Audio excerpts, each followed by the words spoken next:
How out of tune was that, folks? That's what you get this morning on this Monday. Good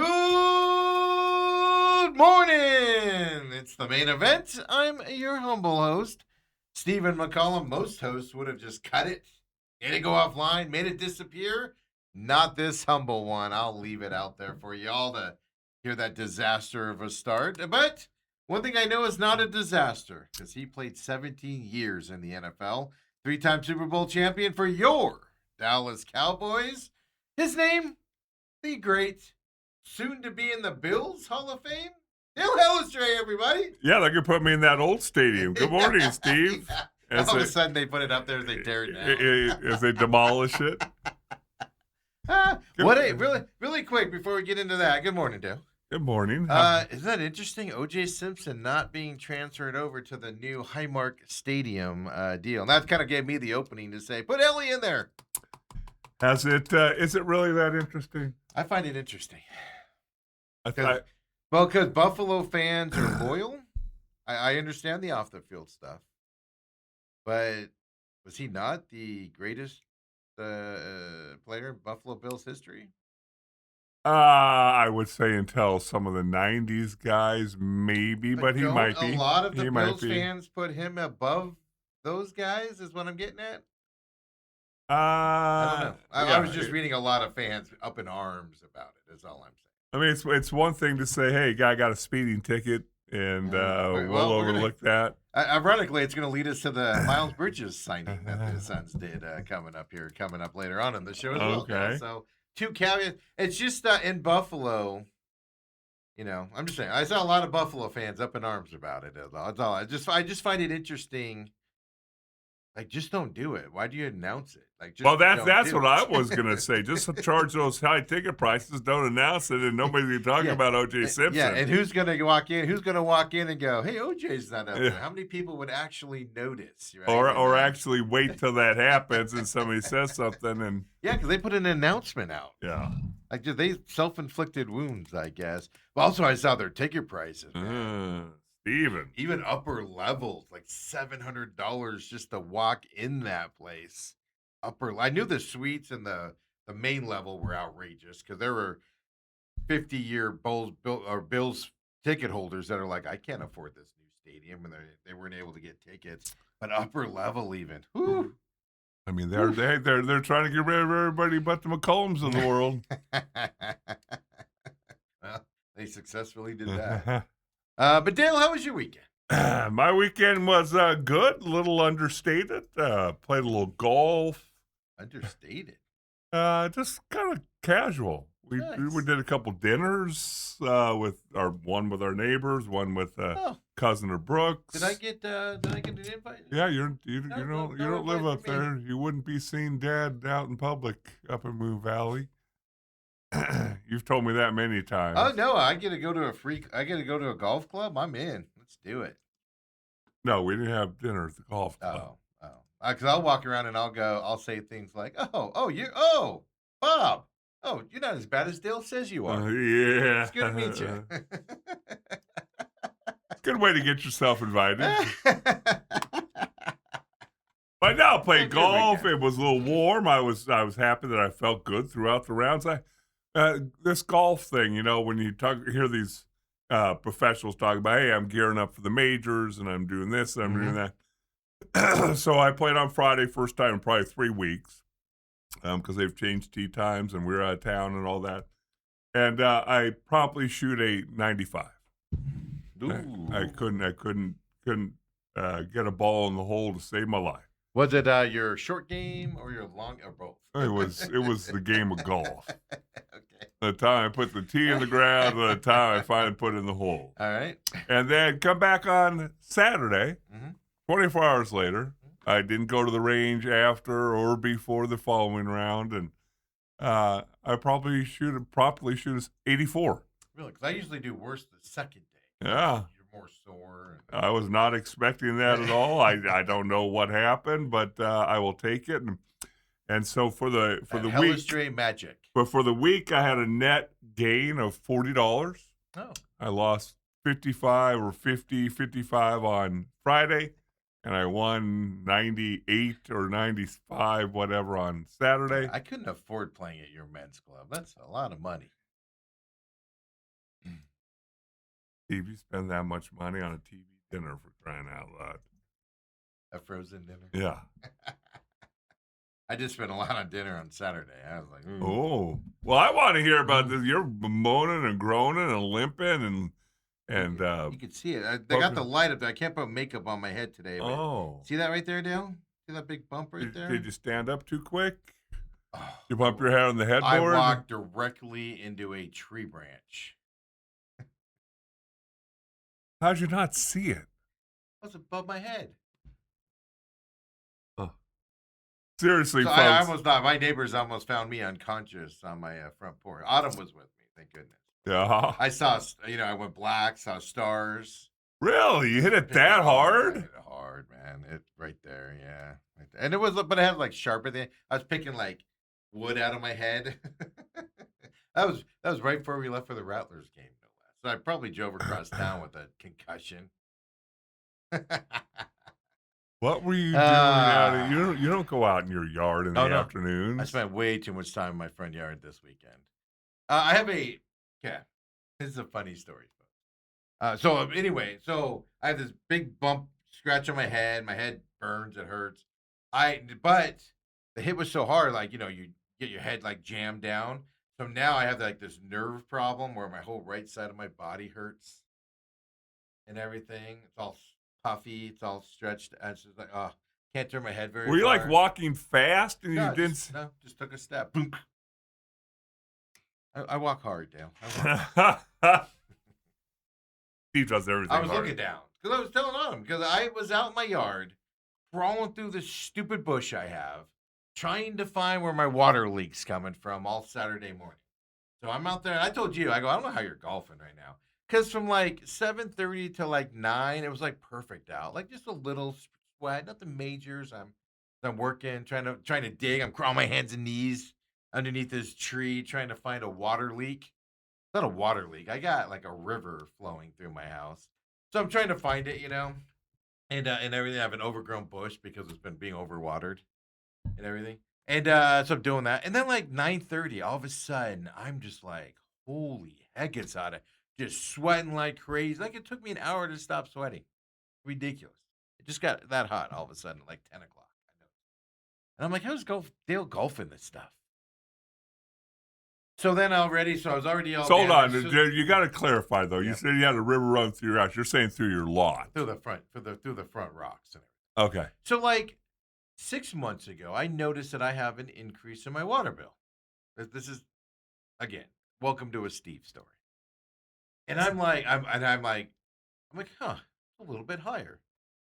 Just enough where you notice it, but not enough where you're like, okay, I have a huge water leak. And I go out, so I'm like, I go outside, I'm looking, I don't see any like, puddles or anything. And then like a few days later, I go out there and I notice like next to my pool equipment, there's like water buildup. But my neighbor has a tree next to the fence. So I'm like, oh, the neighbors have a water problem and it's just going underneath my fence and puddling right here. Because it's the only sign of a water damage is right there in that spot. No anywhere else. And I'm like, oh, so I call City of Mesa and I go, hey, my water bill's gone up. Like, and they had just changed out my meters to those smart meter things. So I'm like, all right, they changed out my meter, and all of a sudden I'm using more water, whatever. Clowns at City of Mesa. So I call them up. And they're like, oh no, you're using a little bit more water, but nothing outrageous. Like I wouldn't be concerned about it. And I'm like, you lying sacks. You just put through a price increase, didn't you? Like, oh, whatever. So I forget about it. And then all of a sudden I start noticing, like, because we leave early, and I start noticing that like I have weeds growing in areas of my lawn that there's no water there. So I'm like, why is weeds? So I'm paying more attention. And I'm going out earlier in the morning. And I'm looking. Like Dale's checking his watch. He's so bored with this story already. So I'm looking. And all of a sudden I see like there's some of the rocks are different shades than others. And I'm like, are those wet? So I'm looking and I'm like, okay, I have a water leak somewhere. And I have this giant bush that hasn't been trimmed in forever. And I'm like, okay, it's probably underneath there. Dale, I'm digging. I'm underneath there digging yesterday. Shh. And the more I dig, the more the water's just. I have like a river running through this tree and everything. But the tree's so big, it was all puddling up underneath this tree, so I wasn't seeing it very much. So that's what I was working on. I didn't get it fixed because knocked myself out. You did or you I did didn't? not. So I turned the water off though, so now it's not leaking everywhere. So now everything will die. Well, it's just a couple days. It's been overwatered. Everything's dying anyway. That's the other side of it. I've noticed like a couple other plants are starting to die because they're all being overwatered. So anyway, that's what I was doing. And then when I walked into the tree, I had to stop at Home Depot on the way to the Rattlers game to buy the parts I needed to to fix a couple other leaks that I found. So I had to stop at Home Depot. So I was explaining to Autumn when I walked right into that tree branch, man. But it hurts. You don't call Riley up for stuff like that? Well, I do. He's going to be there today. That young man, he can bounce around in and out of that bush. And my knees. I like 10 o'clock. I was like, all right, I'm just going to crawl back because I have to like crawl under this tree. It's a giant. I have a picture. I should have given you. It's just outrageously big tree right now. It's like supposed to be a bush. It's an oleander. No, it's like 10 feet tall because it's going to get a ton of water. So it's like totally outgrown, flowers everywhere. Branches are like this big, Dale. And I'm crawling through this thing. Poked myself in the eye at one point with one of the branches.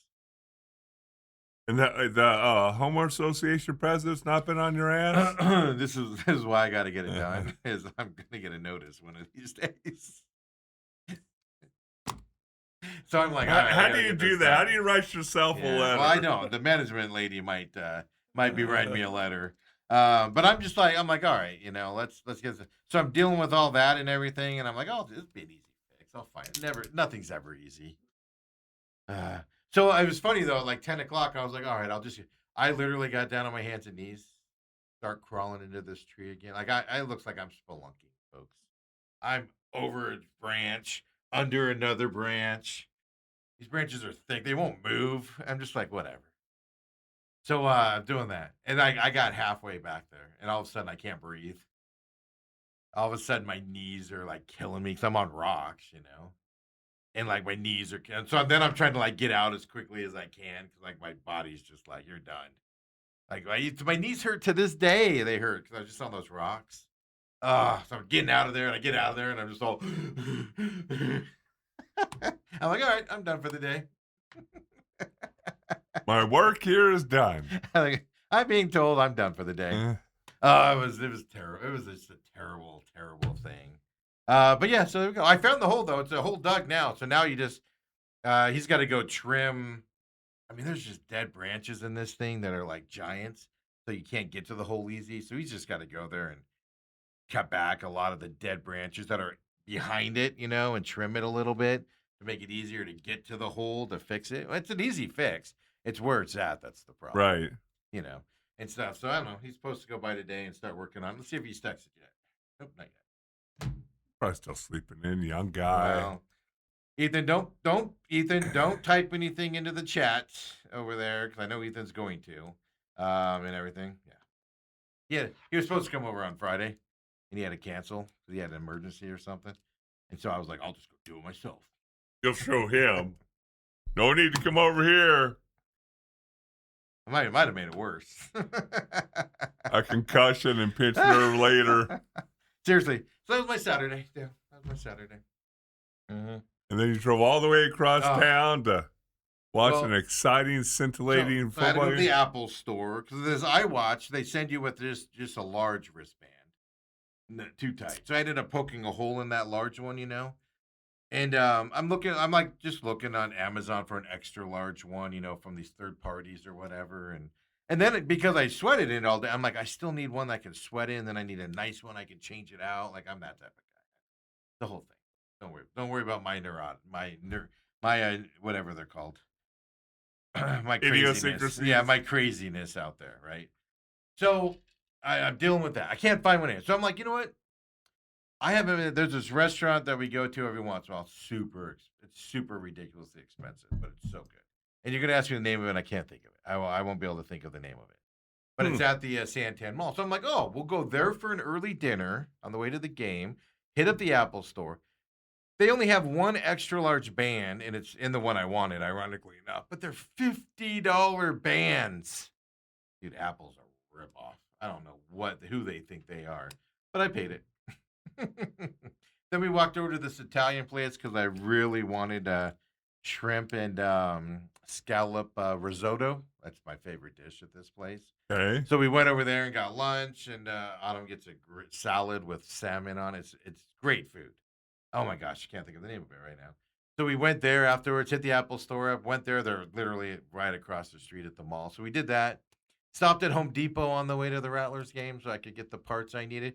Because my intention was to get up yesterday morning and then fix the other smaller, not that hole. That one, I can't do it till those tree gets trimmed back. But I have smaller ones that I can do myself. It's just snip, put a connector on it. So we went to Home Depot and bought that stuff. Then hit up the Rattlers.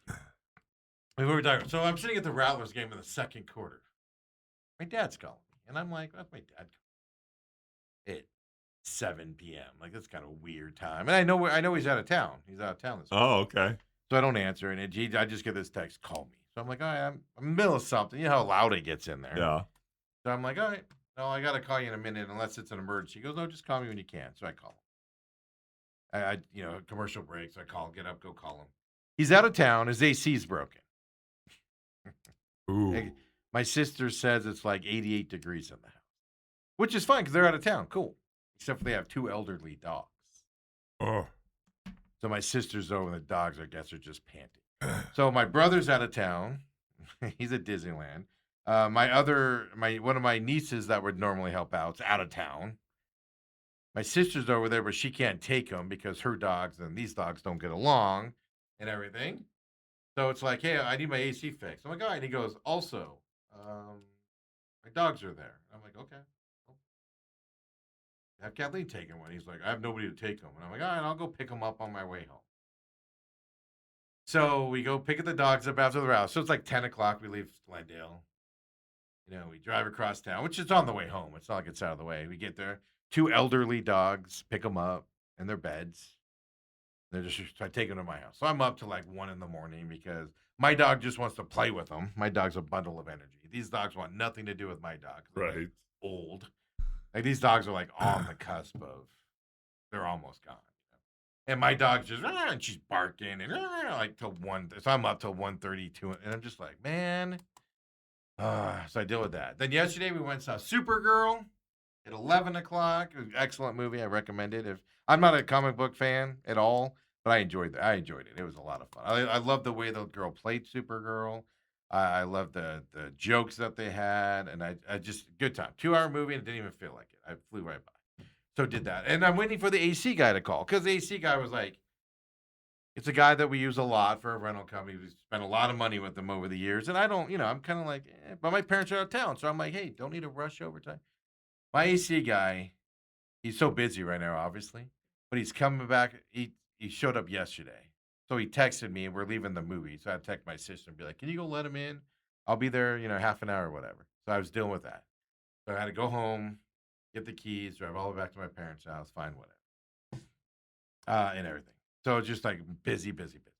So I get over there, and he's fixing it. He got back from Mexico yesterday. And because the other tech was busy, instead of like squeezing my parents' house in, he goes to work and comes to my parents' house to fix their AC. Like, that's service.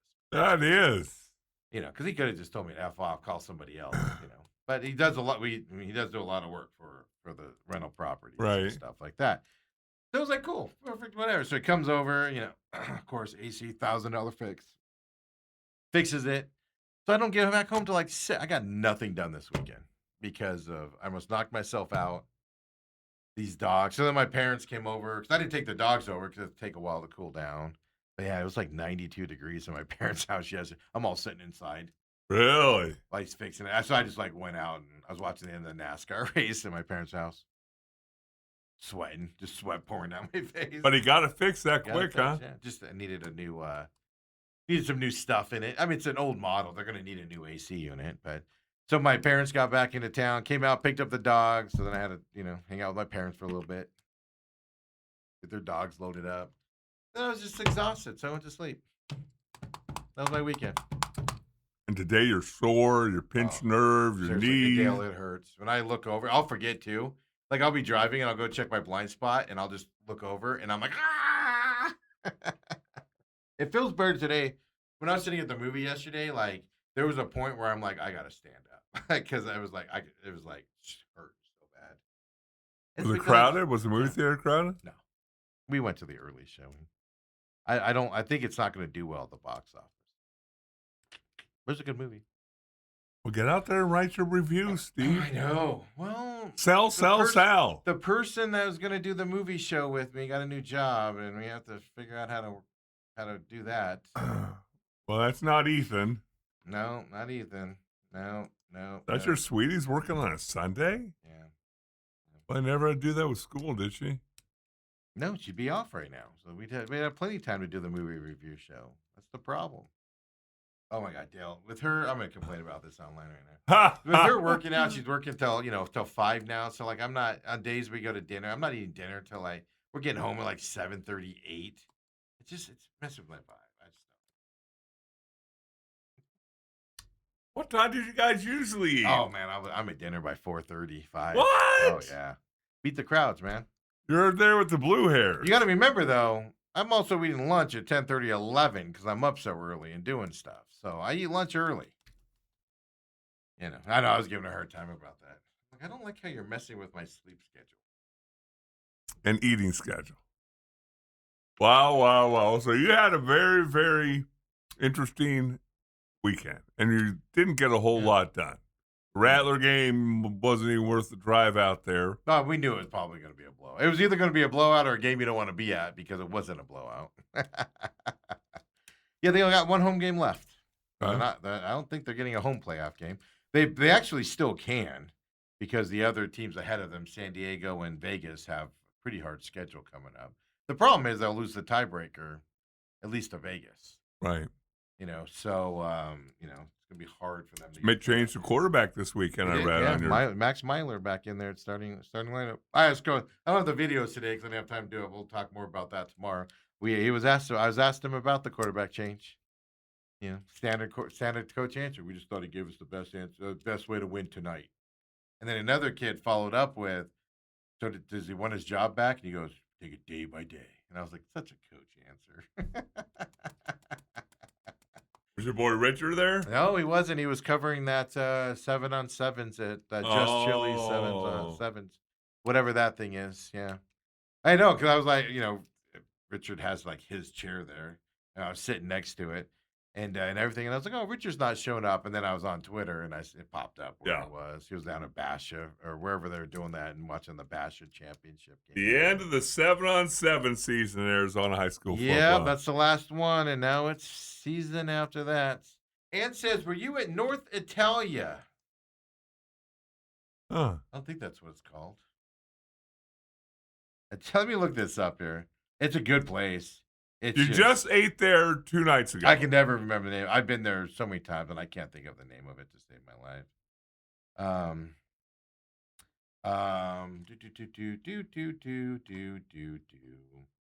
Brio Italian Grill is what we go to. It was Brio. Is North Italia good, Ian? That's the bigger question. I just wanted the shrimp and scallop risotto. That's the only thing I get there, by the way. Dude, it's like, Dale. Okay, there's the weird thing about it. We've been there we go there not a lot because it's, like I said, $33 for this dish. It's ridiculous. But whatever, it's so good. And first time we went, it was like this medium-sized plate of it. All right, cool, whatever. I get it without mushrooms. Next time we went, it was like this big plate of it. This time we went, this little small bowl. I've got 3 different sizes of this dish.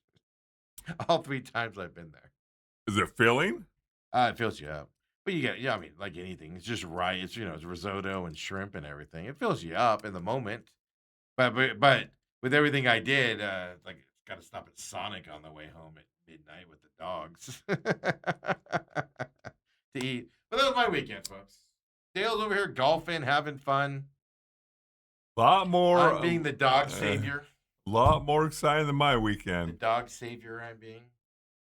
These old dogs must not be big dogs. You're not carrying Dobermans out to the No, gutter. they're not that big. No. I mean, they're smaller than the labs. My dog's bigger than them. Okay. Yeah. It's funny when you But talk they're about not. the older, They can't go in my purse. the older, the younger, because Hiller and Scott have a 2.5-year-old soft-coated Wheaten Terrier pup. Yeah, and those are small dogs. But see, this one's about 25, 30 pounds. Oh. Then there's Mila, who's now going on 18 years old, and just the energy difference and all that, and the younger one always wants to play, and you can see Mila just turn her head away and say, I've been there, I've done that. I don't want anything to do with you. Like the one, my parents' one dog will put up with my dog. Like she'll just stand there while my dog is jumping around or running around her. The other one, though, will like freak out and like at her. Like actually scratch my dog on the nose. Because my dog came darting in from the backyard all excited. Ding! And the other dog was standing right by the glass door where it opens. And she comes darting in, and the one dog just flipped out and got my dog on the nose. Like, what in the world just happened? Yeah, separate them, all that fun stuff. You know? Yeah. Such a good son, Steve. Such a good son. Yeah, I know. I'm the dog whisperer out there. I'm proud of you, Steve. Did it all. All because family members weren't available. When you went to pick up the dog, you get a little energy charge there from your dad's charging station? No, I was perfectly charged. I got to drive his, like, he's got one of those, like, F550s for his fifth wheel and everything, Dale. This thing is amazing. It drives a little rough because it's bouncy, because 80 PSI in the back tires, because it, can carry 3 tons of crap on it and everything. But that thing is so nice. Oh, it's so awesome. Big old diesel. It was awesome. I loved it. Yeah, give me one of those. You don't want one of those. Not unless I had a fifth wheel or something like that. Yeah, because it makes no sense anymore where you have to, you go to anywhere and have to try and park those things. That's the hard part. Like, I had to go to PetSmart on the way home yesterday in that truck. Right. Because I took the dogs in that truck because the dogs are familiar with it. Like, they always go for rides in it. So I was like, let's just do this as familiar as the dog. And I didn't want dog hair in my car. But let's just keep it as familiar for these dogs. I took their beds with them and all that stuff and everything. So I was doing the nice thing, like that. But I had to stop at PetSmart because my dog was like out of food. So I stopped yesterday. And me trying to pull into a parking spot was just like, dude, whatever. Right. And I'm parking at Crooked. Like, all right, I'm out of here. You're the guy everybody walks by and goes, look at that jerk. Yeah, no, Dale, the worst part of it is I ordered it early in the day to go pick it up. And now, keep in mind, I have this nerve problem. The problem is you can't see it. But I wouldn't have been able to pick up a big old bag of food and walk it throughout this. I wouldn't have been able to. So I call the number when I get there, and they come out the curbside. And again, the most petite-looking girl comes walking out, holding it with both arms. And I'm in this giant diesel truck. Toss it in the back for me. Do we even roll down the window? No. So I could just see you. No, it's even better. It's in the back. I get out of this, and I had a hard time getting out of the car because, like I said, I'm a mess. So I get out of the car. I see her coming. I get out of the car. I almost fall on my face. It's high too. You have to sit on the thing. So I almost fall on my face. I get out, and I can't lift my right arm up very far. So with my left arm, I open the door and just open it up. And so she comes out, but she's like, she stops, she puts it down, stops everything. So then I'm like, all right, well, I'm just going to get back. So then she sees me trying to crawl back into this truck. And I sit down, and then she comes out, and I had the door open, and she goes, hey, Steven. I go, just put it in the back for me there. She goes, oh, you didn't have to get out and get the door. I could have gotten it. So then she saw me struggling to get in and out of this thing. Now she's feeling sorry. I'm that old guy now. With the young petite girl. You didn't look very eloquent getting it out and getting back in. No, Dale, it was a mess. It was a mess. Getting back in was the worst ever. Like, I had to stand on the step and then, like, swing my legs up into that thing and then, like, hold on to the thing and, like, pull myself over. But then she felt sorry for me, is watching me get in. Oh, you didn't have to get out and open the door. I could have Meanwhile, gone she's in. carried a Yeah, 50-pound bag of dog food yeah, to the store. yeah. You didn't throw in a shopping cart or She something? probably weighed 50 pounds. Here you go, sir. Well, thank you. Wow. Yeah, so that was my Sunday. Now she knows your name. She knows your phone number. Oh, she went in there and was all laughing. Oh, I bet you they were talking about you. I guarantee you, Dale, when they were inside there, they're looking outside going, all right, who's the smallest person we got that can take this out for that guy in that giant truck? Look at that dude.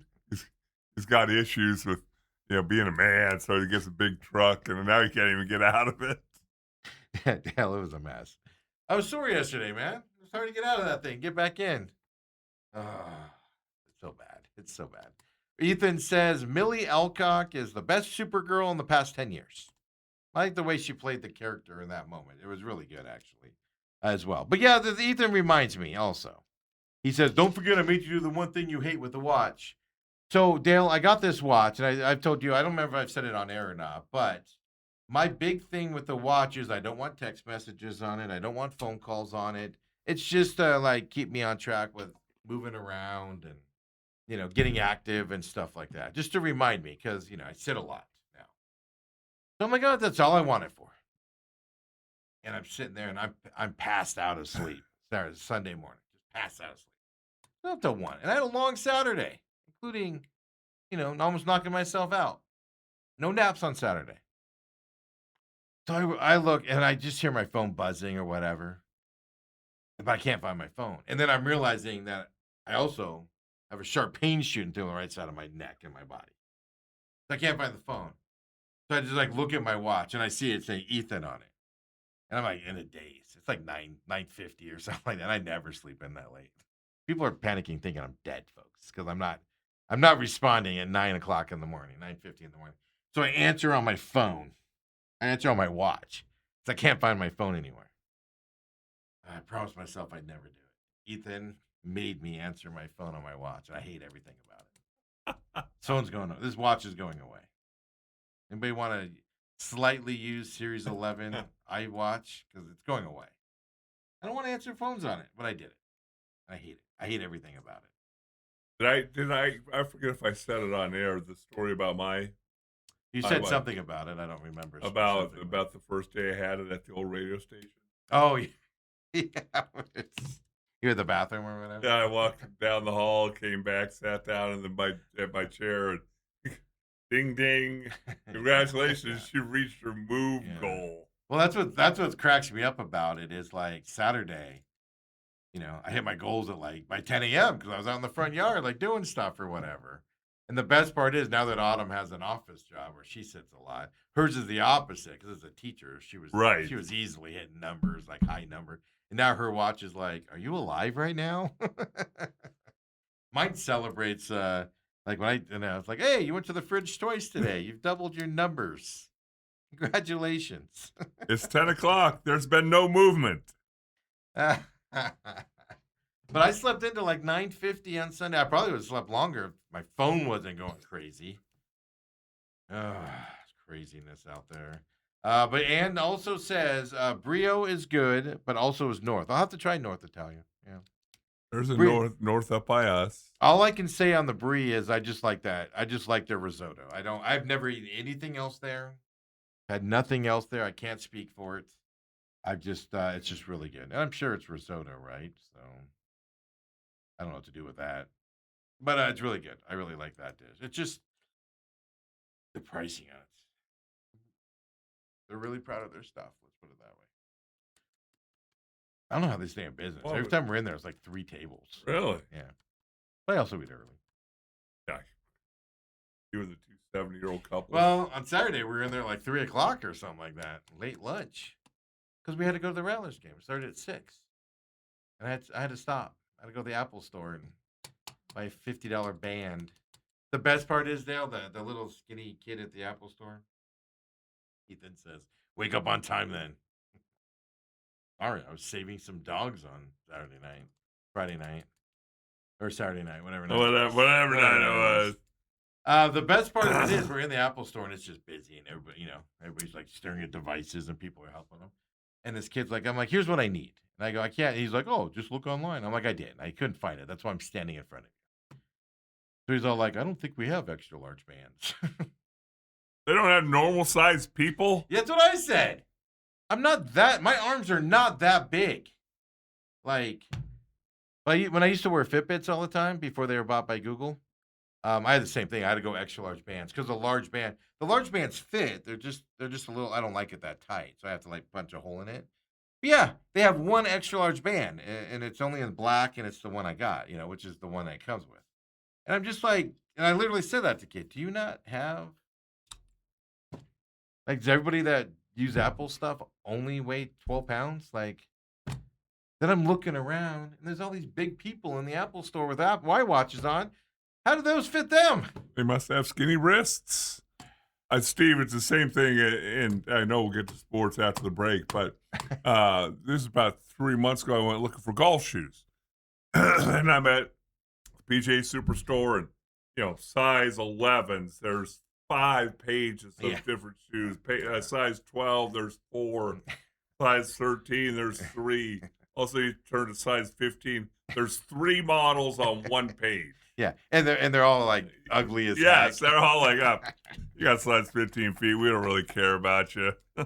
Yeah, it's like the 3 ugliest versions of the shoe. It is amazing, isn't it? And it's just like there's more people like me out there. I swear we exist.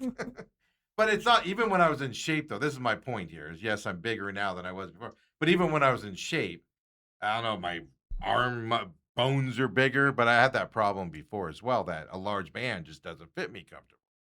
So I always need that bigger size. They're big bones, Steve. No, I'm also fat. Your wrist isn't fat. Let's get into it with some sports. We got some controversy today besides OJ. We do? Sons, Miles Bridges. People are losing their minds. Oh, okay. Call them the Phoenix Spartans. Coming up, folks. The main event. Come on back. What the hell is this?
And we're just looking at it here. Do we want to talk Suns or D-back? Suns or D-back? Suns, D-back, you might want to announce that Victor Hovland won the golf tournament this morning. That. Actually, we got there. You want to see how he won it? The game, so it rain delay hour and a half yesterday. Set it up for everybody. Hour and a half, the tournament, the Travelers Championship, rain delay yesterday afternoon. They couldn't finish, they couldn't do the playoff. Yes. Because Scotty Scheffler and Victor Hovland tied. They all agreed it was too dark. They come back this morning and finish it up because sometimes it might take 2 or 3 holes. Yep. It did not. It did not. Both of these guys, to set this up, Hovland hits it within like 3 feet of the hole, something like that. Scheffler's 6 feet from the hole. Like both hit great shots onto the green on the first playoff hole today. Okay. Hovland knocks it in. Scotty Scheffler to continue the round. Here it is, folks. Scotty Scheffler. Here's how it went. Misses it. And Victor Hovland Even Hovland has won the Travelers. And this is the first time that Victor's... You were probably driving, Dale, so you probably didn't see that. Hovland's mom came in to see him. I mean, it's a family.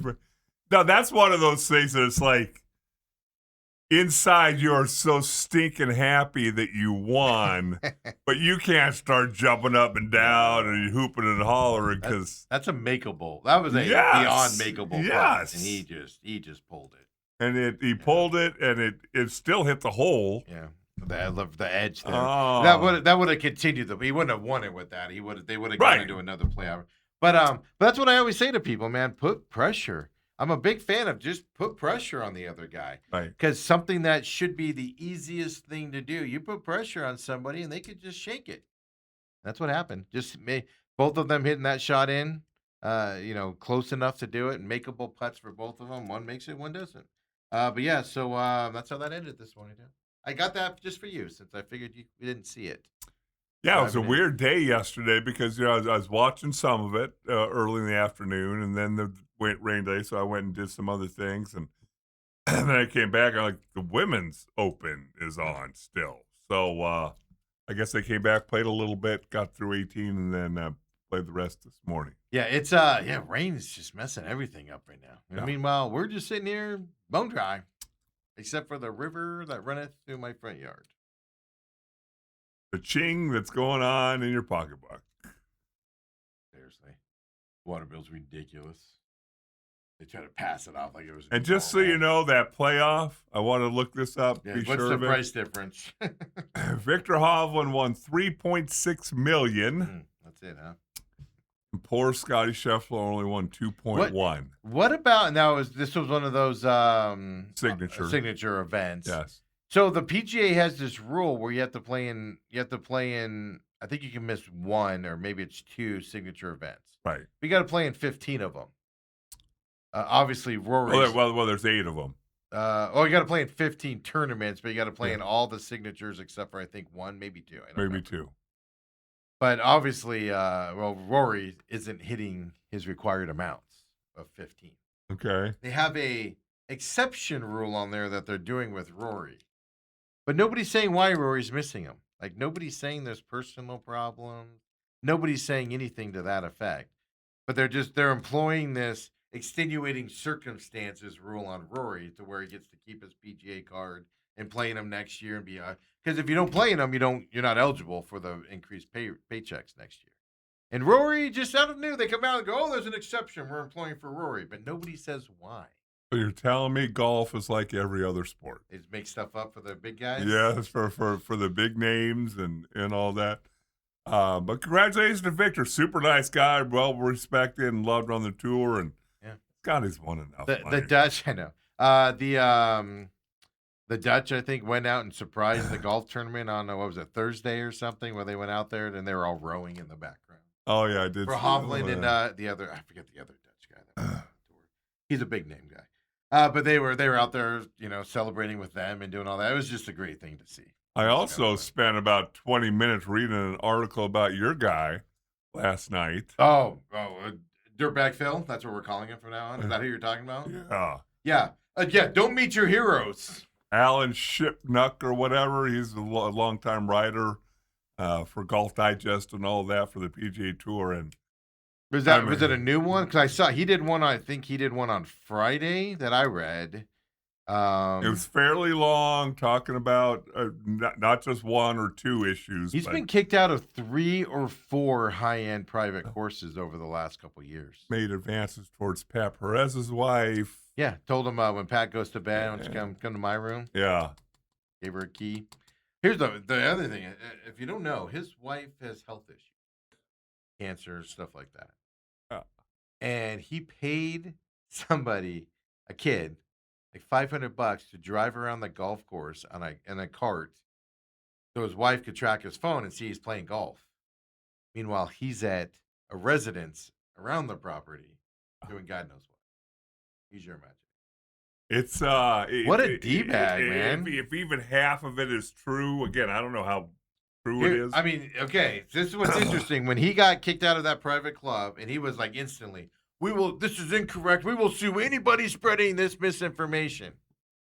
Now all this other stuff, are you hearing him talk about it now? No, he got quiet quickly. But the one thing, so supposedly showed Pat Perez, the wife, a nude picture of himself. Yeah, full length too. And it's like, there's not a moment in my entire life where I would ever, it would even cross my mind to go, I'm going to show somebody's wife something, my friend. I know.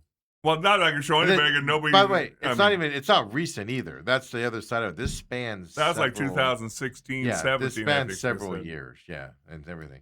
Isn't that amazing how it's just coming out? Wow. Your guy. Your ASU guy. No, he ain't my guy. I've never been a giant Phil fan. I mean, he's fun to watch on the golf tour and stuff like that when he was in his prime, but I've never like worshipped him. Like I told you, like the kid's mom's dad, when he was alive, I take him to like the Open, to the Waste Management and stuff, and it was just, you said something bad about Phil, like I like a shirt today, your head would get bitten off. Just adore that. I've never been one of those. I'm also able, which we'll go into when we get into the Suns conversation. I'm able to separate the off the court and on the court type of stuff for people. Right.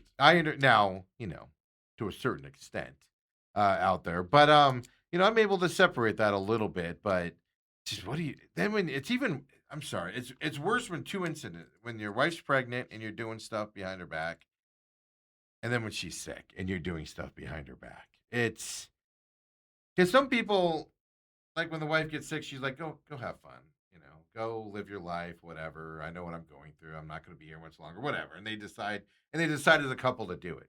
But that's not the case. If he's paying a kid $500 to drive around the golf course in a cart, so she thinks he's golfing, there's no conversation on what's allowed. It just looks worse in that instance. Yeah. But that was the bigger shocker to me, believe it or not, was he's been asked to not come back to several. I think it was 3 or 4 courses, not including the one he just got kicked out of. 3 or 4 courses have told him not to come back. That was the shocker on that. Yeah, and it's a source that he generally it's pretty reliable. Yeah, it's you can generally. And I think you're not going to come out and say anything if you're this guy because Phil will sue you.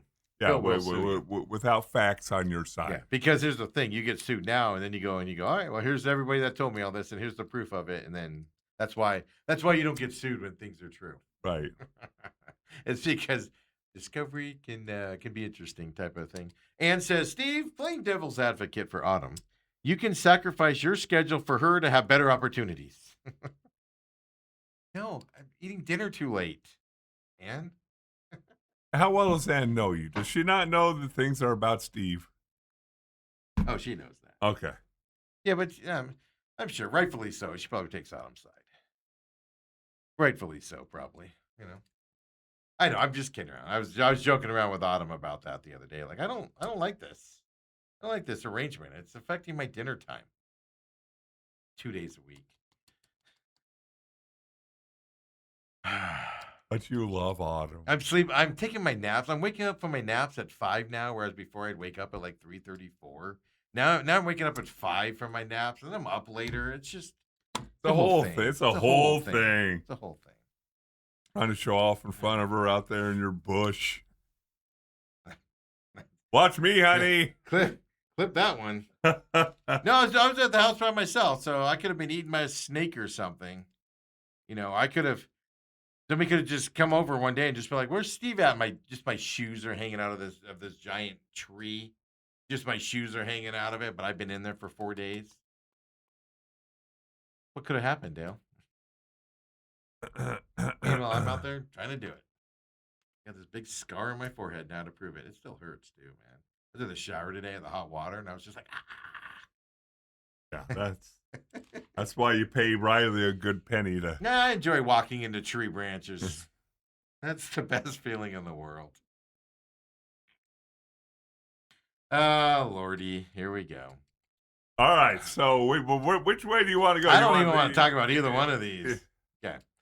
Miles Bridges. Suns got up. We woke up yesterday. The Miles Bridges. They've been after Miles Bridges for a couple years from the Hornets. They've liked him a lot. He played at Michigan State. That's why we're going to call him the Phoenix Spartans moving forward. The Michigan State influence around the Phoenix Suns. But okay, from a pure basketball perspective, I love what the Suns have done. They've improved their team. Grayson Allen, Royce O'Neal traded to the Hornets, plus some draft picks, move back and forth, stuff like that, and stuff like that. And you got Miles Bridges, who's a really good young player in the league who can shoot threes. Now you need more 3-point shooting now that you got rid of O'Neal and Grayson. But I like what they've done. Now, did they give up too much for him? Probably. He's on an expiring deal. I'm just telling you guys, Suns want to keep him. The Suns have wanted him for years. His off the court stuff kind of put it on the sideline. Obviously, he was going to become a free agent a couple years ago. Got into some off the court stuff, which we'll talk about in just a minute. And then the Suns obviously had to back off of him, and now they make the move for him. Now they gave up too much for him. I'll admit. I'll be that. Fun to say that. But the Dylan Brooks type player, tough, physical, no nonsense. Probably a better Dylan Brooks if I was going to put it that way. So I like what they did on the court. I like the move a lot. Well, it's interesting because I was just reading on Twitter. John Gambador wrote this on Twitter, and I think he put it really good. Well, really quick before you do that, he missed a whole season. There's pictures. Very bad domestic abuse thing that he did. Period. End of story. You can't sugarcoat it. Missed a whole season of basketball right as he's going into free agency where he's about to get paid a ton of money. Terrible situation he was in. 0 instances since then, though.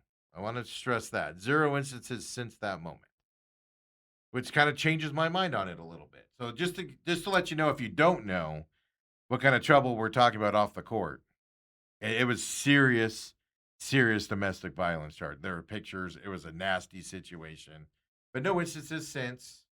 So you hope he's better. But right. Go ahead, Dale. John writes this on Twitter. He said, many Suns fans wanted the team to do something bold. This trade for Miles Bridges was bold. So now I'm not the moral police, but for me personally, I detest what Bridges did to the women and his children, as everyone should. With that being said, I spoke with a former coach of his, and this is what he told me about him as a player in all caps. Yeah. So again, on the court, off the court. Yes. One of my favorite players is what the coach said. Loves to play, works hard, epitome of a 4. Can throw a lob to him. He can hit a 3, can guard, plays bigger than he is. Has a love for the game that not all have. If the season was ever canceled, he would be the first one to Hawaii looking for a pickup game. He was a great teammate and was very coachable. He needed to get out of Charlotte, so Phoenix will be great for him. He may explode in Phoenix, so don't be surprised to see the best version of him on the court. I believe, here's what I believe. As a player, like I said, I'm able to separate the two. To an extent. If this had just happened, or he kept having instances, I'd be having a different discussion with you. I understand how bad it was. It hasn't happened since. He seems to have turned his life around with therapy and whatever else he's doing to rectify that and things like that. I'm all for second chances. Now you're doing a big risk here, no doubt about it, because if he triggers back. But I have heard from people even before this trade happened, Charlotte's not a good place for him. He needs to get out of there. Stuff to that effect. So he's getting out of that environment that can trigger some things, etc. And whatever that is for him, he's got demons, obviously. So that's a positive. Now you're running a risk because guys can relapse sometime, and it's going to be terrible if it happens again for everybody on board. But as a basketball player, because yesterday the movie was starting when this was announced. Okay. And I put out there on my personal page, I said, I just said on the weather page because I knew the history. I said Suns make a big move. That's all I put on the sports page. On my page, I said I like that. I can get behind this. The Suns got better today. And then as the movie's starting, you got all these people, media people here in town. I'm conflicted about that. He's better, makes the team better, but he did this stuff 3 years ago. And I get it. I'm not going to tell you not to like the guy. What I'm going to tell you is this. If he isn't truly not that person anymore, and he's fixed himself to where that's not going to happen anymore. And if you want to look it up, look it up. It's terrible, folks. It is disgustingly terrible. Kids were there. Pictures are available online. It's disgustingly terrible. There's no other way to say it.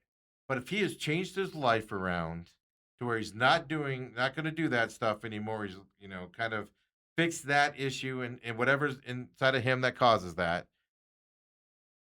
As a basketball player, he's helped the Suns on that side. But you're running a risk.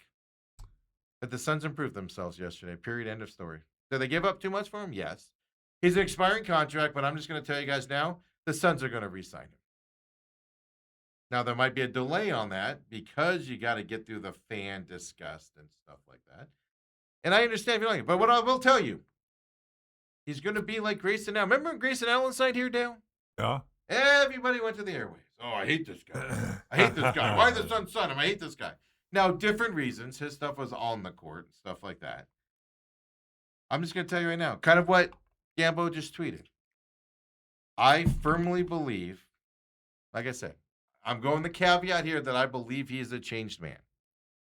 Time will tell. He's going to come to this Suns team, and Suns fans are going to fall in love with this guy. He's that type of a player. And Brace again, yourself. again, there will be backlash, and maybe rightfully so. No, it's rightfully so. And I'm not going to critique or criticize how people should feel and whatever you feel your way. But again, at the end of the day, just like I said, whether it's trading Devin Booker, whether it's doing whatever is best for your basketball team, somehow, some way, and it can be really hard to do, separating a professional football, basketball, baseball team from your moral police. Well, and that's what you run into. And sometimes it's a blurry line. I mean, some people don't forgive people for what they do. I'm not saying I'm going to go hang out with Miles Bridges and be best friends with him because of that. I would keep him at an arm's length away from my family and stuff like that. I'm not going to lie to you. I would. But on a basketball story side, the Suns got better. And, so judge him how you want. I'm just telling you, as a player, prepare yourself because you're going to like him. And you're going to like him a lot. So it's going to be you're going to have more conflicting stuff coming away from that side. Because I was just thinking about it. I know it's different situations, but I was like, man, everybody hated Grayson Allen when they signed him. Right. That first year. What was it? Oh, my God, I hated him, but now he's on my team. He's so great. And Dylan Brooks. Yeah, Dylan Brooks, not the sweetest angel on the planet out there, and y'all love him now, don't you? But when he's your angel. Different situation. Yes. Nobody's going to put up with if he has a relapse and does what he did before. Even the allegations of him doing something small compared to that to a woman or to kids or something like that. Again, it's going to be the end of him. Right. So you're running a risk. But if he's clean moving forward, and I know people are upset about it. Somebody tweeted out. I'm not going to name them even though it's public. But one of our listeners tweeted out and said, the Suns are a far cry from when Jerry owned them. Jerry wouldn't have gotten a guy like this. Absolutely, 100% correct. Game's also changed a lot since back then as well from that side. I know another listener of ours is not happy, judging by his tweets out there to Matt Ishbia and stuff. He's not happy because of what he's done in the past. Yeah. And I understand that point. Now, like I said, if he did it last year, different conversation in my eyes. Do I like it? No. Doesn't mean I'm going to hang out with the guy and like him. But at the same time, it's been some time since that happened. He's done the right things, took the year off of basketball. No issues since that moment. All right, so has he fixed himself and moved forward? Time will tell. Suns are taking a big risk here. And he's also a Michigan State grad. So welcome to the Phoenix Spartans, Dale. Another one out there. Didn't even know that. Yeah. I'd take him over Draymond in terms of basketball playing, which that was always the thought process as well. So I get it. I know this is always going to be one of those tough things. You're going to be conflicted with this guy Because here in Phoenix, we don't put up with that stuff. You get shipped out of town for less than this, right, Jason Kidd? Hitting your wife because she wouldn't give you a French fry in a McDonald's parking lot? Boom, gone. Right, sent out town. That was Colangelo's regime. Now it's changing a little bit. Diamondbacks just got Kepler, steroid suspension for 80 games. All of a sudden now, well, some would argue he's not playing for your Diamondbacks this weekend, but that's another story we'll talk about coming up. Did he even get a hit this weekend? But I'm just saying, times are changing. You got to get used to this stuff. You could argue they gave up too much for him and you don't like it. But here's the thing. Nobody's talking about how the Suns have gotten worse with this trade. They're focusing on I think 90% of the discuss is the off-the-field stuff. Off the court, yeah. Off the court. Or 80% probably. 10% is the Michigan State angle. The rest of it is you gave too much up for. But nobody's talking about how this guy isn't going to fit in this team and be good. Well, you knew that we all felt there needed to be a change in the roster because you had too many guys that did the same thing. I didn't realize both of them would be gone. I thought you'd keep one of the two. Oh no! See, I thought they both needed to leave after last season. Yeah. Well, they did that. Bridges shoots 33%, I think, from the 3-point line, something like that. Now, you're going to need another outside shooter. That's the thing. You trade two guys for Bridges. Well, now you need another 3-point shooter all of a sudden. So now you have to go. But you can find that in free agency, moving forward and stuff. Just. This guy, I watched way too much Charlotte Hornets basketball last year. His connection with LaMelo Ball was an amazing one. They were just up and down the court. And if you can recreate that here with the Suns, you're going to like this guy. You're going to like this guy a lot on the basketball courts. I'm separating the two. Yeah. I'm not going to condemn a man that made some mistakes, some egregious, horribly bad mistakes. And as of now, has fixed it and not had the same issues. I'm not going to condemn a man for that. Do it again, though. Get out of town. Yeah. And the Suns are taking a risk on that side, no doubt about it. Right.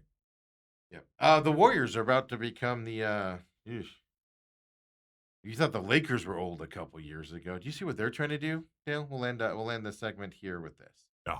Draymond Green declined his $27.7 million option. Also, he can re-sign with the team, and they can make room because they want to go get Anthony Davis from Washington, and they want to get LeBron James from the Lakers. I saw over the weekend, LeBron's not going back to the Lakers. I told you it was going to happen. People were like, he's going back to the Lakers. But no, he's not. It's going to be him at the – now, if Anthony Davis goes to the Lakers, that has to be a trade. LeBron will go to the Lakers if Anthony Davis goes. Well, remember the fact that the Lakers aren't your Jerry Buss and family-led Lakers anymore. Nope. They're the Dodger owner Lakers now. Wants to win, and will do whatever it takes to win. Yes. And so they don't hold LeBron James in any different vein than they do any other guy on that roster. They're not loyal to him like Jeannie Buss was and stuff to that effect. So I don't know, basketball moves happening left and right, and we'll have to see. Suns will have to sign another. Here's the other side about Bridges coming. He's a 4. I've said all along, Oso needs to play the 4 position. You want a guy like Miles Bridges in front of Oso, kind of showing him the ropes, showing him how to practice, showing what he needs to do. I think could only help Oso as well, learning that 4 position and what he needs to do moving forward as well. So I get it. You're going to be conflicted about it. There's no doubt about it, but it's done. So what are we going to do about it now? Hopefully his life has changed around, and hopefully, it's for the better. Dale, come back, talk better. Are there better things? Oh, Diamondback. We'll talk a little bit. I know we touched on. We'll touch a little bit Rattlers here as well. Give you an update on where they are. World Cup update. Canada moving on to round of 16 as of yesterday. I actually watched the end of that one. Did you? Oh yeah. Oh, so you saw the goal at the in the stoppage time. Yeah. Is there nothing better than a stoppage time? Oh. Is there nothing better? Yeah, about 250,000 things. Come on back. Second hour coming up next.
Meeting guys to be good, folks. That's all I'm going to say. And we're not talking Suns. We're talking Diamondbacks. The soft little second hour main event here. Of course, I'm your humble host, Stephen McCollum. You got Dale Hellestrae here. We are here Monday, Tuesday, Wednesday this week. Off Thursday, Friday for the 4th of July holiday. Coming back in next Monday, the plan is. Unless I just decide San Diego's the place for me. Then you might not be coming back. You might not see me again. Supposed to be only around 100 for most of this week, but then... Yeah, I saw that. It's cooling down, I know. And then it heads back up to 111. That's when you get back into your bush. Tree. Stupid water leaks galore. Oh, it's like whatever, man. By the way, Suns are back in back past the first apron now with Koa Pete. He met with the media last week on Friday. Nothing out of it that you didn't expect. Those of us that have been around Koa Pete and seen him, the way he operates and everything, it was very standard. He did give a lot of love to Booker. My favorite part is like people were shocked. Like people are like, because he was like 13 or 14 in 2000 when the Suns went to that against the Milwaukee Bucks in the finals. He's only 19 years old, guys. Right. And people are like, "You were only 13 back then." Like, yeah, he's not an old guy, guys. He's kind of tiny from that side, but it's kind of funny watching the reaction from the old time media people asking him questions about the Suns, and he's like, "Was I even born then? I don't know what happened." It's kind of funny to see, but we'll wrap up on some other stuff out there. We told you updated you on the golf side of things and what happened this morning in that playoff. But it's Saturday night. The Rattlers did win. We talked about it earlier.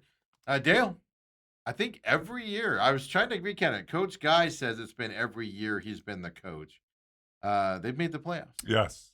It has been every year. That's right. He says that, and I'm like, better fact check that. The only one that I have a question was maybe the first year. That's what I wonder. It was either the first or second year was not good. Right.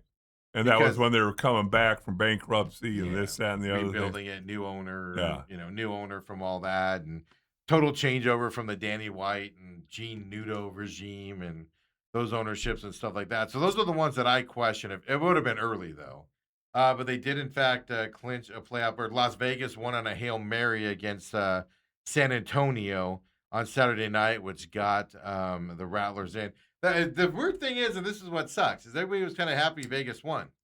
Now, you needed Vegas to lose to San Antonio because you're trying to get Vegas for a home game for the playoffs. Because right now, San Diego Strikeforce is 10-2. They went into Jacksonville yesterday. Second best team in this league. If not, they might be the best team in the league. It's just there is a team better than them in the record, Green Bay Blizzard, out there. They're playing so good right now.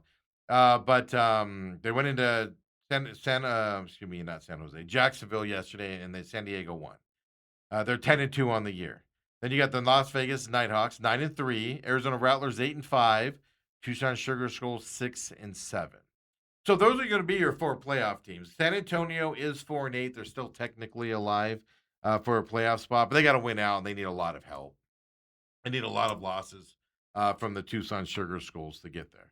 And it could happen. Sugar Skulls are going to lose a few. They lost, interesting enough, they just lost to the worst team in the league, Northern Arizona, on, I think it was Saturday night, or it was yesterday. I can't remember. So Tucson Sugar Skulls still fighting for their lives out there coming up.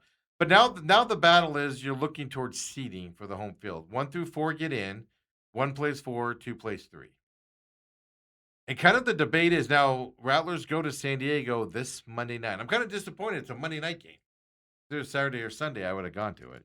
They're in San Diego, but it's Monday night. Big game for seeding, type of deal coming up. You have 3 games remaining, 1 home game, Tucson, coming up in 2 weeks is the last home game. And then you wrap up with San Antonio at that point. I don't think there's going to be a home playoff game. And interesting enough, Coach Guy said this in the press conference as well. Every championship they've won, they have not had a home game. They've been a 3 seed, most of those, including just a couple years ago. They were a 3 seed and ended up winning the championship. Interesting fact. And what's fascinating when I was trying to look up his all-time record, but yeah, he might not have made the playoffs the first year, but every year since, he's taking He the says Rattlers. he's been there every year, but then I'm like, yeah. Well, yeah, of course I'm going to say that too. Yeah. Yeah. Hopefully Steve doesn't have Steve's still smarting from running into the tree and won't follow up on it. I wonder. I don't remember the press conference very well. I wonder if I asked him questions he got a little annoyed with me about, like he did last week, the week before. Yeah, the whole thing is they've had, and especially out in Glendale. They struggle in They struggle in Glendale. They played it because a couple times they made it to the IFL championship or the AFL championship, and they always played at the Suns Arena. But one of the reasons they moved to Glendale was because year after year after year, come playoffs, they either had to play on a completely off day, or move to Glendale. because the Suns Arena would have the ice skating thing, or they would have the circus, or they'd have something scheduled for their arena. And so they now out in Glendale, they're the main tenant. Yeah, but last year they had to move that San Diego game. Yeah, but that was the first year they were there. There was a that's the thing, because they had a Luke Bryan concert or something, a Morgan Wallen or somebody the day before. There was something. It was a concert. It was a big country concert. They had to move it, and that's why they moved to San Diego, and then they lost, of course. He's 248-79 in the regular season, 26-15 in the postseason. He's got a 745 overall head coaching record there in his career. Now that includes, before he got to, which is most of it, is his Rattlers head coaching job. He did coach a couple other places for a few years before he got here as well. So, but the thing that's interesting is all of his championships, except for one now, 2024, they won it, are all AFL championships. Right. Only won one in the IFL, even though making it there several times. Only got there at that point. Yeah, so they made the playoffs again. I'm just assuming they're going to have a road game. Obviously, they want to fight for a home playoff game, obviously, but I just don't know if it's going to happen. Now, Vegas has a hard schedule. They have to play San Diego coming up here. They have to play another hard team I'm forgetting about right now. San Diego has to play Vegas and the Rattlers coming up. So they have a chance. The problem is, like, if you don't beat San Diego Monday night, it's pretty much over, because then you lose all the tiebreakers. Like right now, they are Vegas Knights are 9-3, Rattlers are 8-5. By the way, Rattlers have played one more game than Vegas has. So you just need 2 losses. Vegas can lose 2. They just almost lost to San Antonio. They can lose 2, but they have the tiebreaker. So you're 3 games. You have to win. They have to lose 3 games in order for you to beat them, because they have the tiebreaker with 4 games remaining. Right. 4 Vegas, 3 for you. Makes it a little difficult, and we'll have to wait and see how that turns out. But they made the playoffs, at least, coming up here. Quarterback change yesterday, an offensive lineman change. We'll talk more about that tomorrow, as we will have the videos and on those changes and stuff to that effect. So one more home game, Tucson, coming up. Not this weekend, the following weekend, whatever, the 11th or whatever that date is that weekend coming up. So you're talking about games played. I say San Diego's only played 11 games. Well, now 12 now, because they played yesterday. Oh, okay. Yeah. So they're 12. Vegas has 12. Well, so that's 13, but I think San Antonio has 12 too. It's just the way the bye week. Right. So they'll play one extra game, obviously, coming up here. But like San Diego obviously has the Rattlers this Monday night coming up.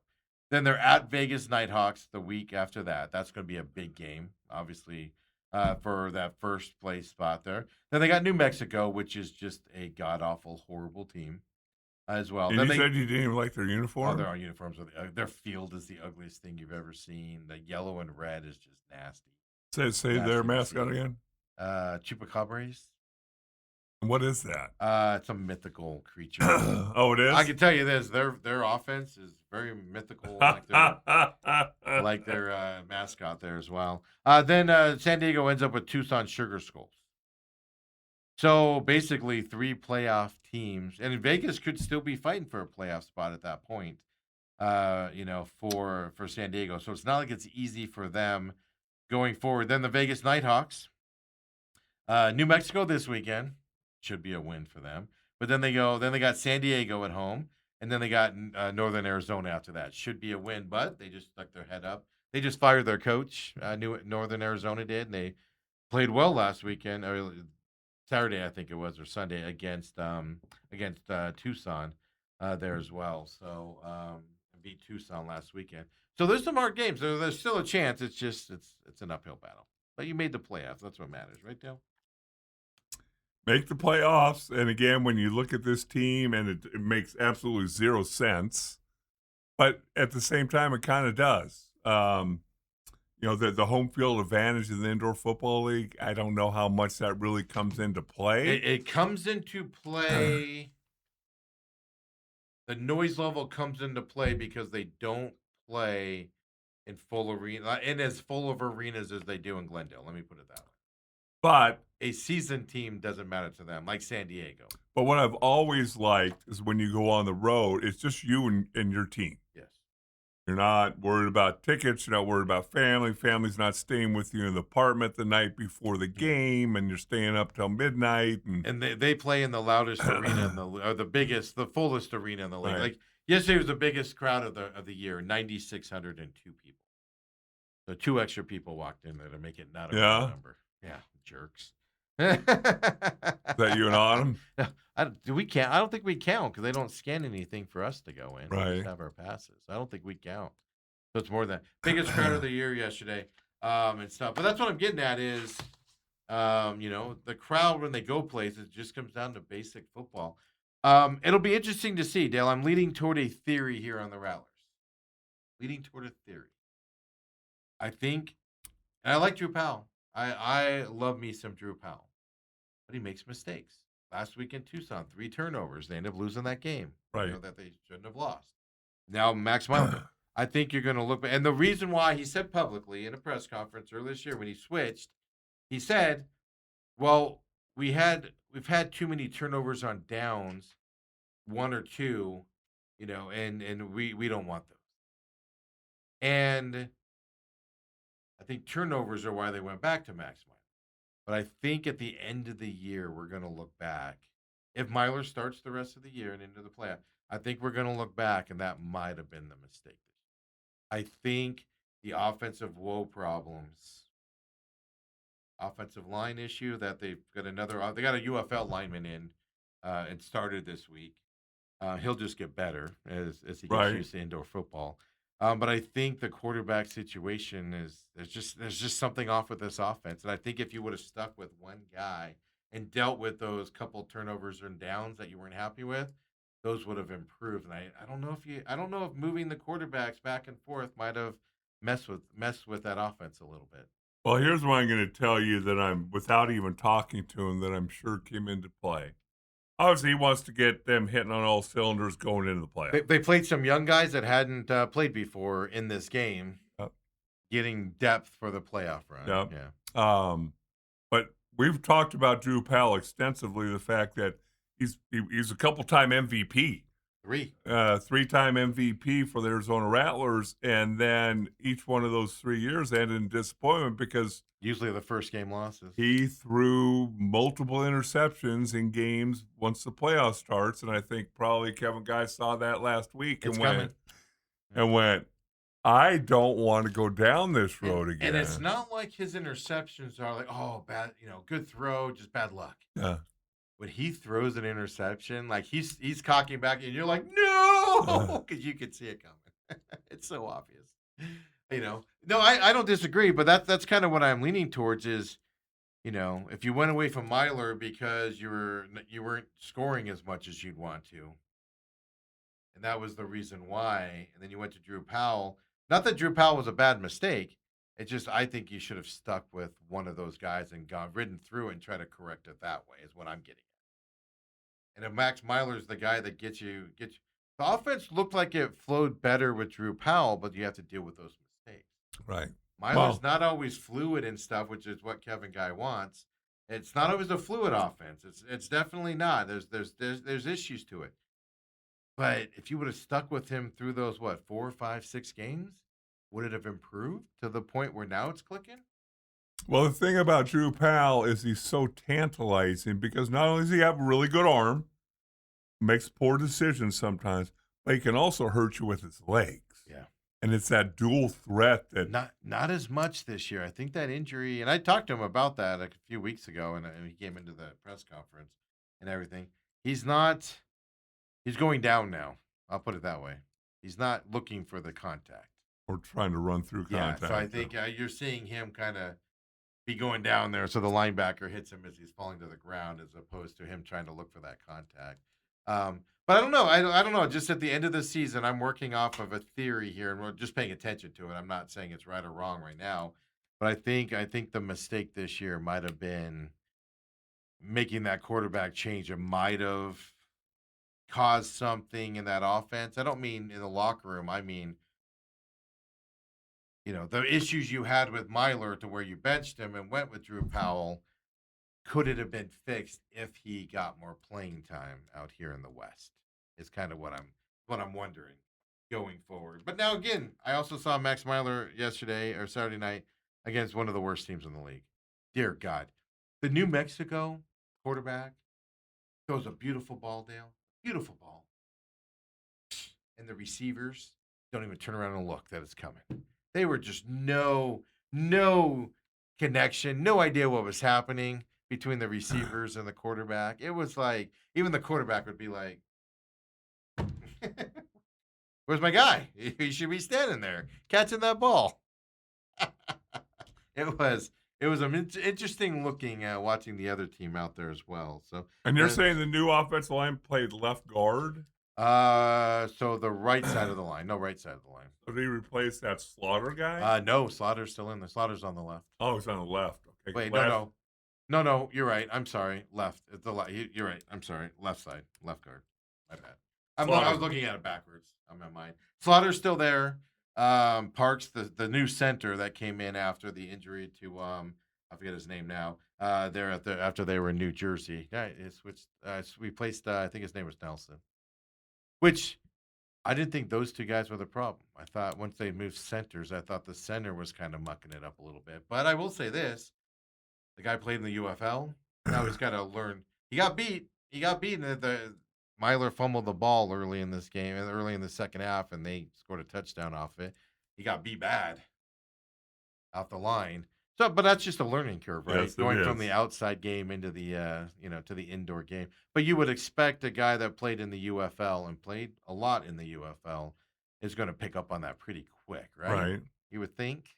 Well, let's hope his body can hold up, and let's That's the hope thing. that he's healthy. And How many games does the UFL play? We're not moving as much in the IFL. Can't be as hard, right? Sarcasm. when you play guard in the UFL, it's like playing tackle in the outdoor. I was just getting my shots in there as well. So Rattlers playoff bound. We'll talk more about them tomorrow as well. World Cup, really quick. Round of 32 is underway. U.S. plays on Wednesday this week. Yeah. Book your Wednesday. Okay. Get your Wednesday ready. Schedule, cross it off. Get the boys together, except for me. I'm unavailable Wednesday. We'll be getting ready to leave, and we got a packed Wednesday already as well. But coming up, U.S. and Bosnia, 5 p.m. is when that'll kick off. But yesterday, Canada beat South Africa. Canada, first time ever in the round of 16 coming up. I want to look ahead here before we talk about today's games. Mexico and Ecuador play tomorrow, 6 p.m. Man, good luck, Ecuador. All I'm going to say is good luck, Ecuador. They're playing that game in Mexico City. Okay, so you're saying it's going to be loud. I'm saying Ecuador, good luck to you is what I'm saying. That crowd obviously is going to be one-sided. That crowd's going to be losing its mind. Good luck, Ecuador. That's all I'm going to say. And if you happen to win, good luck getting out of there. That's all I'm going to say. That's all I'm saying. I'm not saying bad things are going to happen to you. I'm just saying. You may not be able to leave the stadium for a while until they clear it. They clear some streets. Yeah, so just Mexico. I saw that, and I'm like, ooh, that's a tough draw for Ecuador. But today, some big games. 10 a.m., Brazil and Japan. You lose once now, and you're out. So it's very serious. The way they did the brackets, I mean, the United States bracket is ridiculous. I've told you guys all along, the U.S. looks really good in this tournament so far in their group. Absolutely. Can't deny it. They look good in their bracket, in their group. Yes, they, with starters sitting. Yes, they ended up losing to Turkey out there. Uh, Not a good ending to the game. Disappointing. How does that momentum carry? Can they beat Bosnia? Yes. Should they beat Bosnia? Yes. But you got to kind of wonder about their psyche, right? And I'm big on momentum in these types of tournaments. The other side of it is their whole bracket side is just ridiculous. And I've said it all along. The U.S. looks amazing so far, but they're not at the Brazil. They're not at the Germany. Um, they're not. They're not at the France level. You know, they're not at probably not at the England level. So for everybody going, they can have a chance to win this. Slow your boat. They're probably tier down from those top tier teams that have a chance to win this thing, which is a pretty far tier down. But they're going to have some hard matches coming up here if they get past Bosnia coming up. But today, Brazil, Japan, that'll be a fun little game coming up. I'm looking for that, 10 a.m. Germany, Paraguay coming up as well, 1:30 p.m. Watch this Germany team. Like most German things, they just sneak up on you. Next thing you know, they're taking you over. Did you see where the Uruguay team, the coach canceled their charter It wasn't the coach. flight? It was there's like the soccer federation. Okay. Yeah. Oh no. Are you seeing this? What was it? The South Korea manager just quits because they suck. So they didn't make it past the first round. So he quit. It's just a different sport, man. You get fired. People quit when they don't perform to levels. You don't get flown home. They can't. You have to fly commercial home. Like, this is a different sport. Could you imagine? This would be like in the NFL if like the Cardinals have a 3 record and Bidwell just fires them at the halftime. Oh, wait, that's happened. Never mind. Well, Senior fired the coach at halftime. But could you imagine? And then like, after the game, they're just like, "You guys find your own ride home." Wow. And coaches quitting because they're not coaching well and the team's disappointed. It's a different sport, man. It's a different expectations in this deal. Germany, Paraguay today, and then Netherlands, Morocco. Morocco is a sleeper, man. They were a sleeper 4 years ago. I'm going to go out on a limb here and say Morocco is going to beat Netherlands tonight. I don't know who the favorite is or whatever, but I expect Morocco to beat the Netherlands tonight. Sorry, Netherlands. Don't be mad at me. Coming up here, yeah, it's gonna be fun. So there's 32 teams. Well, whatever, 31 teams left now. And then it goes down to 16. Then 8 and 4, then 2, and it's one game. I believe that's how math works. Yeah, but it's one game only. It doesn't, like, if you get to the semifinals, it turns into a best 2 out of 3. I think there is a consolation game that nobody pays attention to. I think they still do that. Really? Do they still do the consolation game? They used to, but nobody pays attention to. Yeah, coming up here. So it's gonna be fun, man. The round is here. This is where this tournament starts. Now you got some bad teams like the Cape Verde team is in this round. They're gonna get destroyed coming up here. So you do have some bad teams in here, but you also have some good matchups. Like today, this Brazil, Japan. Japan can knock off Brazil. They can. Germany can get knocked out by Paraguay today. And Morocco, I don't know, Morocco might be the favorite today, but they can and will knock off Netherlands tonight coming up here. So, but like France, Sweden's tomorrow. That's going to be a fantastic match. Ecuador, just good luck to you, man. That's all I'm going to say. It's just not fair to you that you have to go to Mexico and play the home host team. Good luck. Wish you the best. So there's your update. But now this is where the tournament starts. Now I'm excited. I was just watching the group rounds, just kind of entertained by it a little bit. Few upsets, not a ton, because they expanded it. And they want to expand it more for 2038. Just stupid. Getting to bad matchups. It's ridiculous. Yeah, but it's kind of like the NFL or whatever. It's more money. It's money. It's all they care about. I've used this as the example, like the NCAA tournament. You're not going to get more competitive games. You're going to have more duds. You'll get a competitive game, but generally, like South Korea lost. South Korea is a top-level team, international team. They didn't advance. So the manager quit, right? Had to resign because he failed. He failed the nation. Just a different sport. I love it. You think you have pressure. You don't win, you get fired. Some cases, sometimes worse things happen to you over the years that's happened. But, it's just disappointment, and you usually saw a lot more of that. This year, you didn't see a ton of it because of the expanded bracket. Bad teams out there, but I'm looking forward to it, Dale. But block Wednesday afternoon off because you're going to want to watch that game. Catch it today. I'll be busy.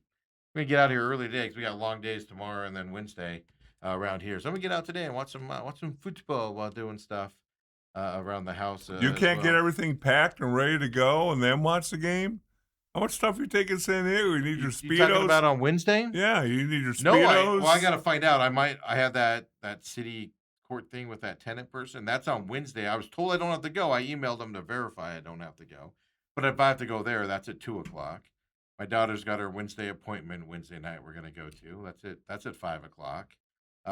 Ethan's got some college stuff he's got to go do during the day and everything. So it's not the fact that I'm packing, Dale. It's getting all the crap done. Because Wednesday's a busy day just with stuff we have planned to do, not including that stuff. I'll be packed and ready to go in like 10 minutes. Yeah, I mean, what do you need? 3 Speedos and a cover-up? Wait, 3? What, don't I'm not as fancy as you. A new one I need today? They're frolicking in the beach? No, you're in the salt water. You just take it off and rinse it off in the shower and hold it up. Put it on the clothesline out on the patio. I would rather you fight me on the Speedo part of it. Just put it on the clothespins outside on the patio. Oh, Let the wind blow it back and forth, air dry it. Come on back, folks. The main event. To get into your supper.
Taking 2 cars.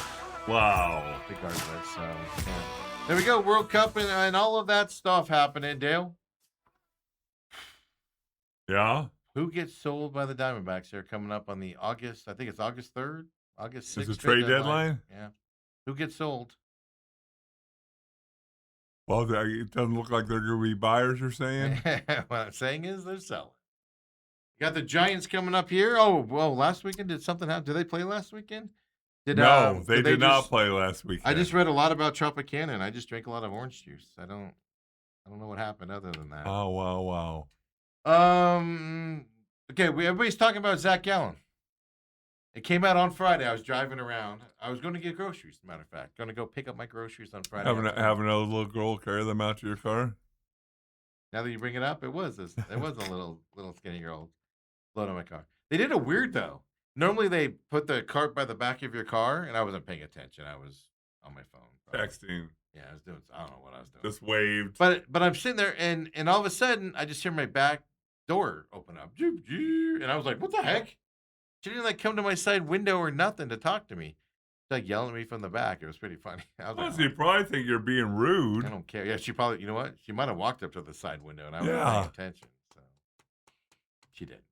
But yeah, so I was getting groceries and I was listening to 98.7 and they had Tori on. And Gambo just flat out asked him, "All right, is Zach Gallen pitching for his job right now?" And his response, "No. We've talked to him. He knows what we want from him. We know how good of a pitcher he can be." And Gambo was like, "Why?" Gambo literally said, "Why? Why do you have faith in this guy?" And he went on that same tangent of, he's done a lot for us over the years and Yeah. typical BS and everything. But here's the problem. It's not that Zach Gallen's just bad this year. He was downright terrible last year and worse this year. The only reason he's back with the Diamondbacks is because he was not real good last year. Otherwise somebody would have signed him, Yes. right? For a lot of money. And then he goes out and lays that dud. Now, I understand you can probably, the home run that was jacked. Yeah, technically the pitch before should have been challenged. It was so close. I understand why you didn't challenge it. But it's beside the fact that two guys were put on in the first inning. Then it wasn't challenged. I think there was a meatball up there for the guy to launch it to the 700th. I think that ball went to Miami. It was hit so far for the 3-0 lead. So Torrey says he's not pitching for his job. We have faith in him. We're talking to him. We're working with him. Again, it goes to the whole we need to protect our players from injury, and then everybody's getting injured. We're talking to Gallen. We're working with Gallen. We know what he can be. He's going to snap out of it. At some point, you need to get out of dreamland, Torey Lovello. You need to get out of dreamland and realize the reality that you're in. That Gallen is letting you down. You would not let any other pitcher do what he's doing over the last 2 years. You would not let him near that mound on your team. But Zach Gallen, you're putting him out there. This is a failure by Torrey, and this is a failure by Mike Hazen by keep running him out there. It's embarrassing. Well, just to backtrack on what you started this with, I'm a firm believer in the more you talk about protecting guys, and the more you talk about injuries, and the more you talk about we're doing this to avoid, and the more you're bringing injuries into people's minds. Well, not just that, but I said it. It was when you were on vacation. I keep forgetting you were on vacation. I brought back my "let your players be great" thing. Torrey is pitching for what bad things might happen. Like my grandmother on my dad's mom, my grandmother on my dad's side. As she got later in life, like she'd see a car accident in the road and she'd call you and go, "Oh my God, were you in that car accident?" "No, I wasn't nowhere near Kentucky today, Grandma." It's just always the fear that something bad's gonna happen. Mm-hmm. Oh, don't go there because I don't want you to fly to Chicago. I actually had this conversation with them at one point. I don't want you to get on that plane and fly because that plane could crash. Okay. It's always those types of fears that would come in. That's how Torrey manages. And this could happen. Well, you know what else could happen? Oh my God, he could throw 9 shutout innings and you could win a game 1-0. And he has a gem and he looks great out there and everybody's applauding you for keeping him out there. They don't do. You never hear him talk that way. You talk about, well, I know how he feels the next day. We're trying to stop injuries. There's no doubt about it. I think you can speak injuries into existence. You can also speak good things into existence. Well, it just goes to this too. It's just the thing that I think I'm most frustrated about, just the double standard. Bruce Cooper last week said something that has just stuck with me since he said it. Because I was like, Torrey just it goes off of fear and everything. And Bruce used the term trust. He trusts Merrill Kelly. Or he trusts Merrill Kelly. He trusts Zach Gallen. Even when they're failing, he trusts them to get out of it. Whereas the young guys, right, like Welchman, he trusts Gurriel and he trusts Pavin Smith that they're going to do something out there. But not Tommy Troy, not Welchman, not the young guys. He trusts Merrill Kelly is going to bail him out of some situation, even though he doesn't do it. He does it, but doesn't do it very often, right? It's hit or miss with him. He trusts those guys, so he leans on them more, even in the fault side. That ain't good, man. You have to look at the reality that you're in. Zach Gallen, any other pitcher on this team. Here's the problem, though. To me, Merrill Kelly's in the same category as Zach Gallen is right now. Merrill Kelly, he can't find it either. He's got a 18, 583, something. It's in the fives, ERA right now. Merrill Kelly's not finding it either. And you just keep running him out there and running him out there and running him out there. 5.84. Yeah, it's a 5.84. I was giving it the benefit that was a 5.5. Zach Gallen, 6.14. Zach Gallen's the worst pitcher in baseball with qualified starts for an ERA. The worst. And you're running these guys back out there to just go out there and fail again and fail again and fail again. And it's your fan base is losing confidence in you. Your teams, you can't tell me the team's not losing confidence in you. It's like, okay, well, we just saw Cabrera, another fairly good pitch game for him. Like, did Cabrera show you anything where you're like, he shouldn't be in the starting lineup right now? Because he's pitching better than Kelly. He's pitching better than Gallen is right now. Even that kid that came up, that they sent him back down. Now he's not ready to come up here full time. But I'm almost to the point where I'd rather see him on the mound getting shelled if that's going to happen. Right. Than Kelly or Gallen. And it'd be one thing if this was like last season at this time, and boy, you're kind of shocked at what Zach Gallen's throwing out there. This is the problem. This is year 2. Yes. And it's worse. Yeah. Excuse me, Dale. I'm getting dizzy here for a second. Talk about Gallen there is getting me a little bit dizzy. Whew. Whew. It'll pass here for a second here. Sorry about that, folks. I was just telling Dale in case I fell over. They would know to go to commercial break. Merrill Kelly, 6 innings pitched, 5 earned runs yesterday for him. 3 home runs gave up. I don't know what to do, Dale. Dale's quiet too. Well, what scares me a little bit is the fact that it does seem like they are content to be, what are they, 42 and 41 or whatever they're right now? Same record. They were 41 and 40 last year, 41 and 40 this year. So 40 and 41, aren't they? 40 below, and 41, maybe. You might be right. I think they're below 500. They're 41 and 42 now. I'm just saying after 80, halfway through the season. Yeah. I think that you're right. They might. I don't remember now. But no, they're content at being 500. This has been my argument all along. They just want to stay at 500. Throw up the wild card standings here just because it shows you where we're at. Lost 3 in a row, but 4 and 6 in the last 10. They're now 14 and 29 against teams over 500. Guess what, Dale? Teams over 500 are what? Generally, they're playoff contending teams or playoff teams. Yes. Those are teams you need to beat. And to be in the playoffs, you have to show you can play with those guys. 14 and 29. You're not a playoff team. I got news for you, folks. And I think a lot of the fan base is learning this. And I feel like a jerk saying it in May. And I'm right. These teams, led by Torey Lovello, with a ton of talent, are 500 teams. It doesn't matter who gets injured. Doesn't matter who they bring up. Doesn't matter who they send down. They're 500. They're a 500 team. That's what they are. Do you become sellers if this continues? Yes. But what level do you become? You're not. Wow, and then therein lies the big question. It's like, so I know we you're got not a month last to go. place. You know, you're not the Giants. Totally disappointing this year.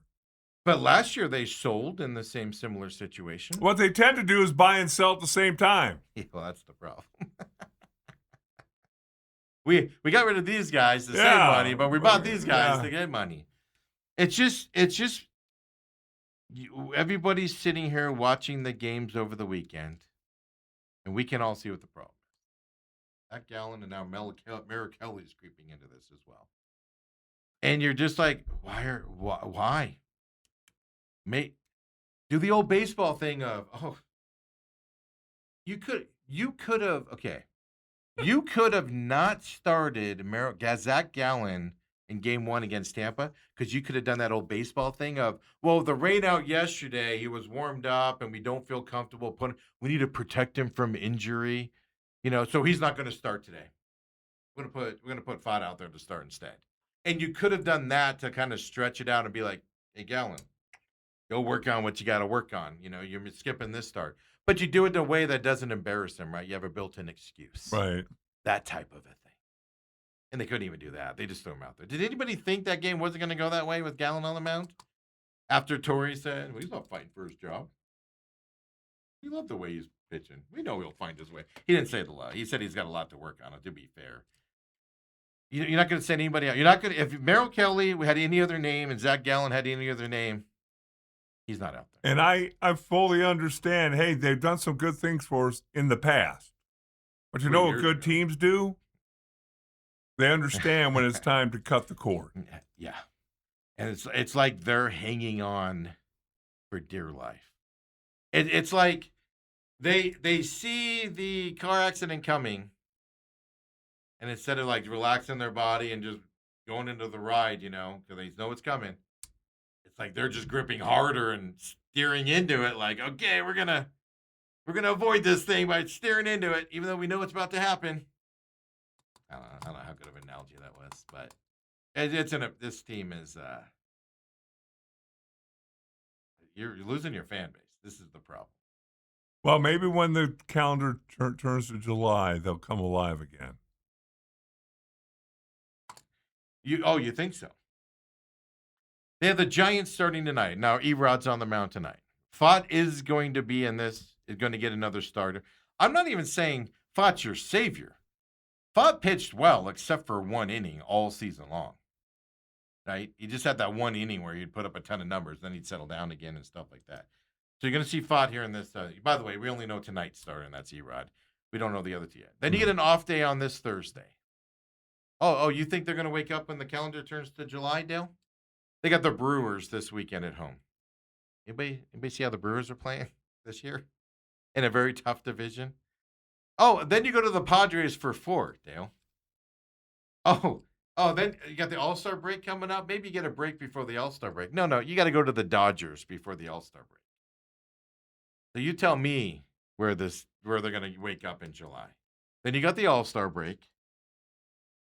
Then you come back and you have the Cardinals at home again for 3. Then you got the Athletics for 3, which the Athletics are a 500 team, but they have talent. They will beat you if you don't play well for 3.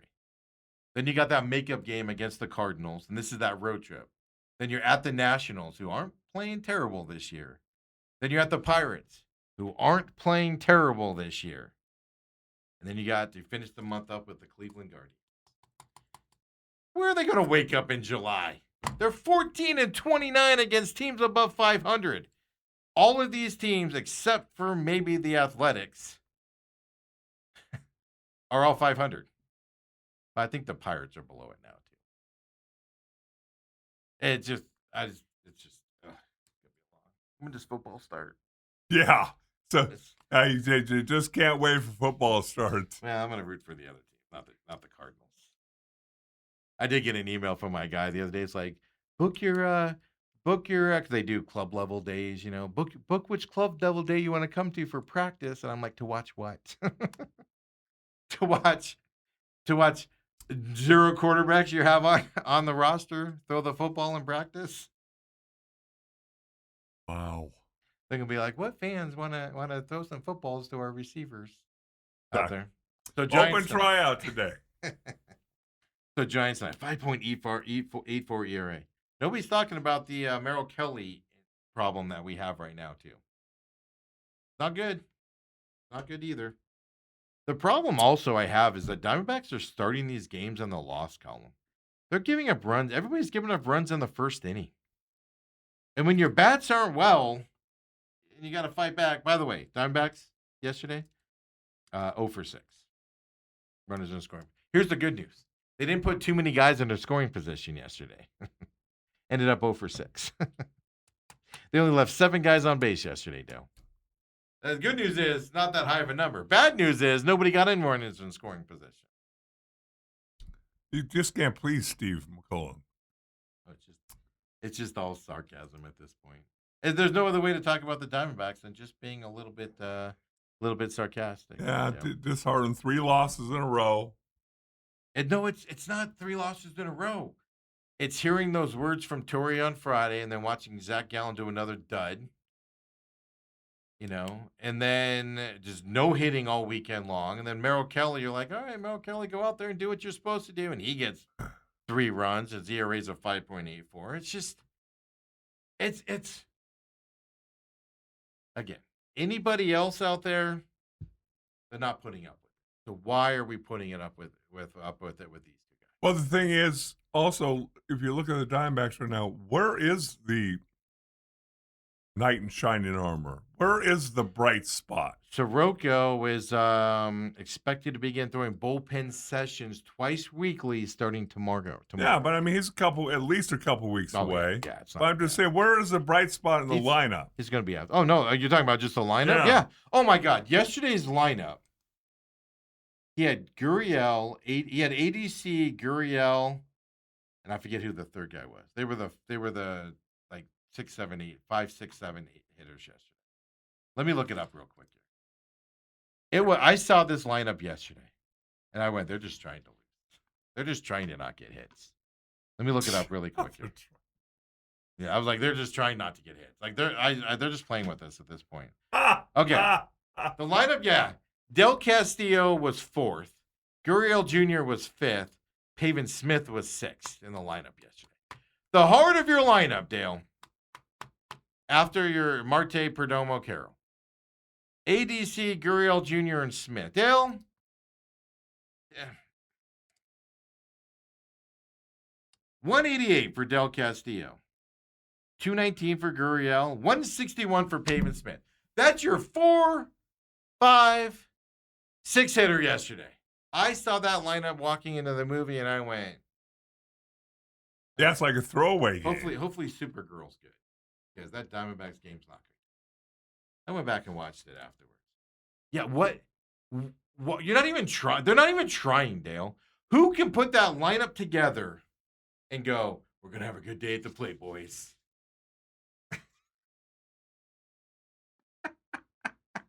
Here's the other side. Moreno is obviously hurt. Dude can't run.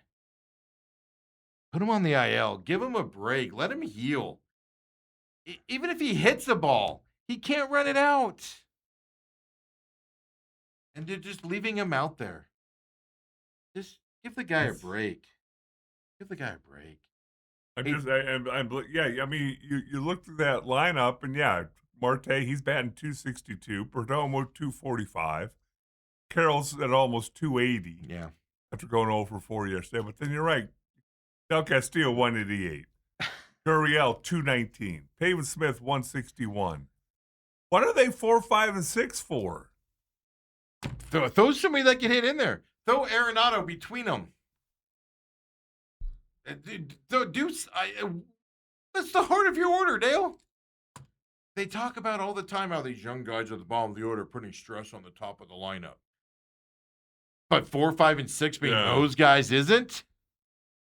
What is happening? He brought tonight, Dale. That's your D-back. Look, you should be able to beat the Giants. Going to come down to starting pitching, though, and hitting. And you're back home now, so we'll have to see where we're at going forward on that side. Giants home for 3, 6:49. Hey, by the way, did you? I forgot to mention your boy Kepler. He was out yesterday in the lineup, but dear God, he can't hit. Give him a chance. He went 0 for 5 in Reno, his last at bat up there too. No, my bigger point on this is it goes to the point. We talk about this a lot. They rush guys into these positions. We saw it with Gurriel when he first came back and stuff. Kepler should have stayed down and got some more at-bats to sharpen those skills. He hadn't played for 80 games. Best, Brian Anderson on the broadcast. Was it Saturday or was it It's Saturday, I think. Maybe it was yesterday. It's Saturday because Kepler didn't play yesterday. He hits a ball to the warning track. And he goes, 80 games ago, that would have been a home run. I lost it. I'm still laughing about that. Yeah. It's an amazing comment there. Yeah. It's not wrong, but an amazing comment. But you're being openly mocked by One of your now, I'm sure that if it was Brady Anderson, he probably got called in the principal's office. Oh yeah, Yeah, because that went viral quickly.